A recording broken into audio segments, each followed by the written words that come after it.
ஆராதனையில் வாசிக்க தெரிந்து கொள்ளப்பட்ட முதலாம் வேத பாடம் 1 ராஜாக்கள் 3ஆம் அதிகாரம் வசனங்கள் 3 முதல் 14 வரை. 1 ராஜாக்கள் 3ஆம் அதிகாரம் வசனங்கள் 3 முதல் 14 வரை.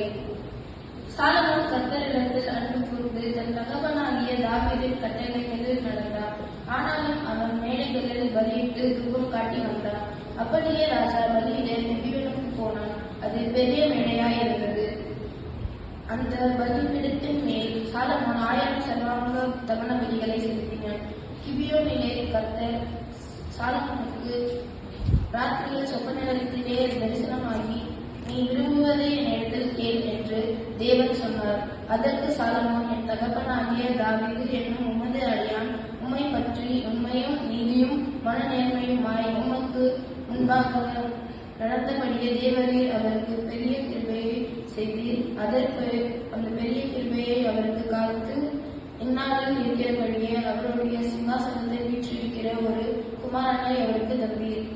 இப்போதும் என் தேவனாகிய கர்த்தாவே, தேவரீர் உமது அடியேன் என் தகப்பனாகிய தாவீதின் ஸ்தானத்தில் ராஜாவாக்கினீரே.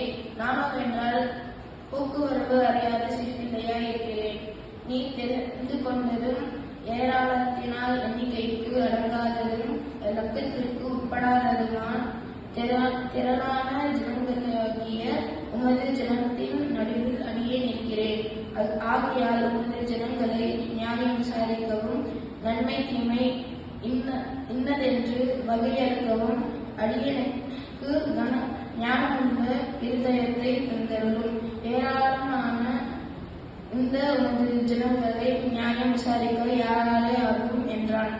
சாலமோன் இந்த காரியத்தை கேட்டதும் ஆண்டவருடைய பார்வைக்கு உகந்த விண்ணப்பமாய் இருந்தது. ஆகையினால் தேவன் அவனை நோக்கி, நீ எனக்கு நீடித்த நாட்களை கேளாமலும் ஐஸ்வர்யத்தை கேளாமலும் உன் சத்துருக்களின் பிராணனை கேளாமலும் நீ அந்த காரியத்தை கேட்டு நியாயம் விசாரிக்கிறதுக்கு ஏற்ற ஞானத்தை உனக்கு வேண்டிக் கொண்டபடியே உன் வார்த்தைகளின்படியே செய்தேன். ஞானமும் உணர்வும் உள்ள இருதயத்தை உனக்கு தந்தேன். இதிலே உனக்கு சரியானவன் உனக்கு முன் இருந்ததும் இல்லை, உனக்கு சரியானவன் உன் பின் எழுப்புவதும் இல்லை. இதுவும் அன்றி நீ கேளாத ஐஸ்வர்யத்தையும் மகிமையும் உனக்கு தந்தேன். உன் நாட்களில் இருக்கிற ராஜாக்களில் ஒருவனும் உனக்கு சரியானவன் இருப்பதில்லை.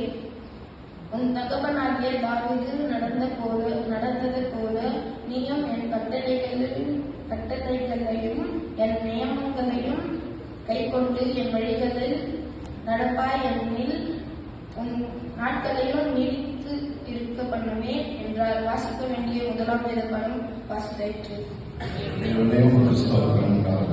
Nice reading.